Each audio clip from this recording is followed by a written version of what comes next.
नमस्कार, मैं प्रवीण गौतम। दोस्तों, वीडियो में बात करेंगे कि इंडिया टुडे के ऑफिस पर पुलिस क्यों बुलानी पड़ी, कमांडो क्यों तैनात करने पड़े, ऐसा क्या छाप दिया इंडिया टुडे ने जो पत्रकारिता के लिहाज से शर्मनाक कहा जाएगा।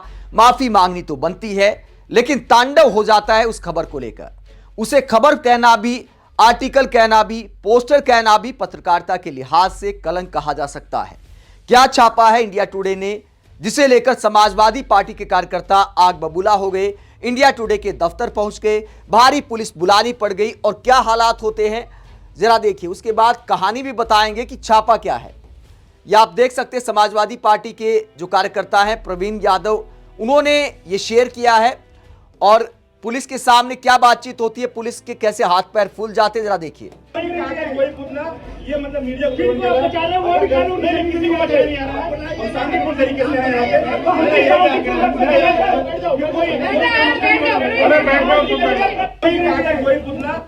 तो समाजवादी पार्टी के कार्यकर्ता जब नारेबाजी करते हैं और इंडिया टुडे की मैगजीन को फाड़ते हैं, प्रोटेस्ट करते हैं, इंडिया टुडे के खिलाफ नारे लगाते हैं, तो भारी पुलिस बल आ जाता है। कहता है कि कानून का सम्मान करिए। समाजवादी पार्टी के कार्यकर्ता कहते हैं कि इंडिया टुडे वालों ने भी कौन सा कानून का सम्मान किया है। क्या ऐसे पोस्टर कानून के दायरे में छप रहे हैं? क्या छापा इंडिया टुडे ने जिसे लेकर अखिलेश यादव ने भी लंबा चौड़ा पोस्ट किया है और इंडिया टुडे को सुनाया है। उनका बयान भी आपको दिखाएंगे। पहले ये पोस्टर देखिए जो कहानी की जड़ है। मुलायम सिंह यादव जो इस दुनिया में नहीं है, स्वर्गीय मुलायम सिंह यादव का ऐसा पोस्टर छापा है कि देखिए, यादव परिवार एक दूसरे की तरफ खींच रहा है, विरासत की जंग चल रही है, गांधारी के श्राप का जिक्र किया गया है। और क्या यह पूरी कहानी है? पत्रकार अभिषेक उपाध्याय इस पोस्टर को लेकर क्या कहते हैं? समाजवादी पार्टी कार्यकर्ताओं का आज तक वाले इंडिया टुडे समूह के खिलाफ हल्ला बोल। इंडिया टुडे ने अपनी कवर स्टोरी में गांधारी के श्राप का जिक्र करते हुए उसे मुलायम सिंह यादव के परिवार से जोड़ दिया है। इंडिया टुडे की स्टोरी के मुताबिक गांधारी ने चूंकि कृष्ण को श्राप दिया था कि यदुवंश आपसी लड़ाई के चलते नष्ट हो जाएगा, तो उसी श्राप का असर आज तक दिख रहा है। दोस्तों, अपने आप में कितना शर्मनाक है, आप सोच कर देखिए कि 21वीं सदी में गांधारी के श्राप को अखिलेश यादव के परिवार से जोड़ा जा रहा है। क्या इसे पत्रकारिता कहेंगे? एक परिवार के खिलाफ ऐसा लिखना, गांधारी के श्राप का जिक्र करना, क्या यह पत्रकारिता है? अरुण पुरी बड़ी बड़ी बातें करते हैं, तो क्या इसे पत्रकारिता कहेंगे? क्या अरुण पुरी इसके लिए किसी को जिम्मेदार बताएंगे? यह सवाल उठता है। आगे अभिषेक उपाध्याय क्या कहते हैं इस पोस्टर को लेकर? मुलायम सिंह यादव के वंश में भी इसी श्राप के चलते आपस में जमकर सिर फुटअव्वल है और परिवार की राजनीति का ग्राफ पतन की ओर है। यह इंडिया टुडे की खबर में छापा गया था। इंडिया टुडे की इस स्टोरी के चलते समाजवादी पार्टी के कार्यकर्ता बुरी तरह आक्रोशित हैं। यह पूरा मामला है और आक्रोशित वाकई होना भी चाहिए। ये प्रोटेस्ट आप देख सकते हैं, जब प्रोटेस्ट ज्यादा हो जाता है तो भारी पुलिस बल बुलाना पड़ता है। ये देख सकते हैं कि समाजवादी पार्टी के कार्यकर्ताओं ने किस तरह प्रोटेस्ट किया। तो ये पूरा मामला है। ये देखिए, कमांडो भी तैनात करने पड़ गए, ऐसे हालात आ गए। देखिए, कमांडो भी तैनात किए गए हैं। तो मीडिया पर जिम्मेदारी है आम पब्लिक की आवाज उठाने की। मीडिया पर जिम्मेदारी है कोई नेता धरना प्रदर्शन करे तो उसे कवर करने की। लेकिन क्या जमाना आ गया है, ऐसी पत्रकारिता हो रही है कि मीडिया हाउस के दफ्तर के बाहर ही धरना प्रदर्शन हो रहे हैं और पुलिस बुलानी पड़ रही है। खबर बन रही है मीडिया हाउस को लेकर। इंडिया टुडे को वाकई शर्म आनी चाहिए इस तरह का आर्टिकल लिखते वक्त। पत्रकार गोविंद प्रताप सिंह इसे लेकर कहते हैं, नोएडा फिल्म सिटी की सुरक्षा में कमांडो लगाए गए हैं। एक बहुत बड़ी अंग्रेजी पत्रकारिता ने ऐसा कांड किया जिसके बाद पार्टी ने पत्रकारिता के दफ्तर के घेराव की योजना बनाई। दोस्तों, इस पूरे मामले को लेकर अखिलेश यादव क्या कहते हैं? अखिलेश यादव ने लंबा चौड़ा पोस्ट किया और क्या कहा? प्रिय परिवार वालों, कुछ मीडिया हाउस हमारे महाकाव्यों की बातों और संदर्भों को गलत तरीके से प्रस्तुत करके उनका अपमान कर रहे हैं और इन महाकाव्यों को मानने वालों की धार्मिक भावनाओं को आहत भी कर रहे हैं। ये राजनीतिक दानाजीवी मीडिया हाउस बार बार परिवारवाद के नाम पर जो एजेंडा चला रहे हैं, क्या वो ये नहीं जानते कि हमारे दोनों महाकाव्यों के पीछे की सांकेतिक महाकथा का आधार परिवार रहा है? अखिलेश यादव गांधारी वाले श्राप की बात करने पर इंडिया टुडे को यहां पर सुनाते हैं और क्या कहते हैं?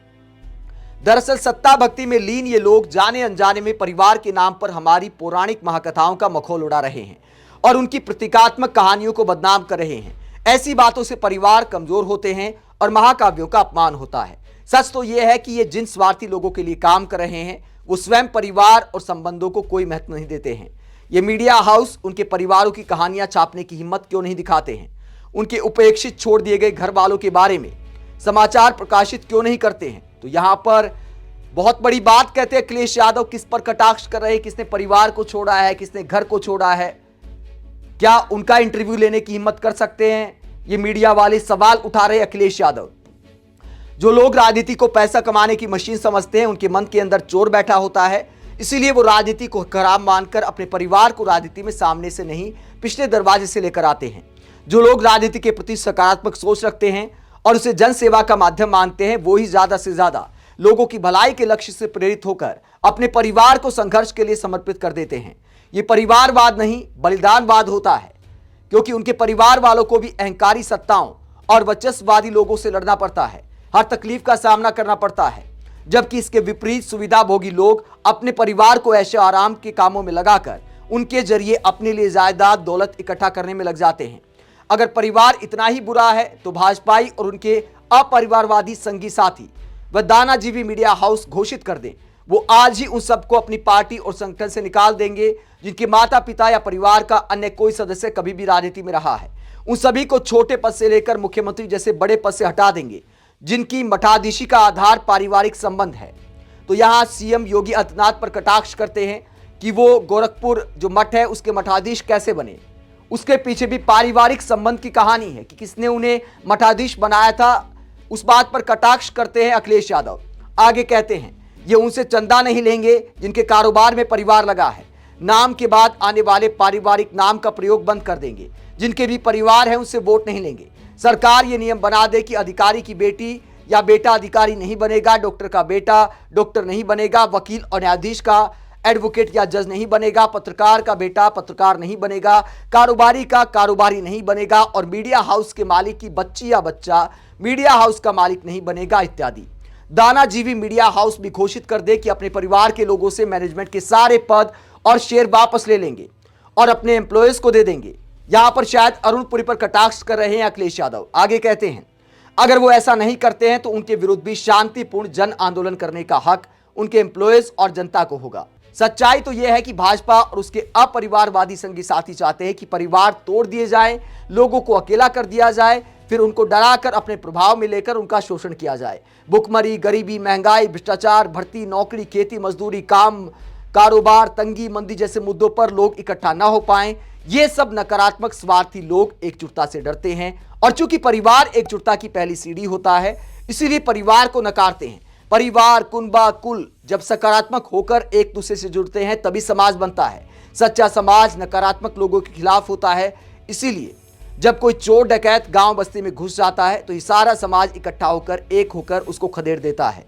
भाजपाई और उसके संगी साथी अंदर से डरे हुए लोग हैं, इसीलिए परिवार की बुराई करते हैं। इनका बस चले तो कल को ये शादी विवाह भी बंद करवा दें, जिससे कि परिवार बने ही नहीं, यहां तक कि पारिवारिक एकजुटता की तस्वीरों को भी बैन कर दें।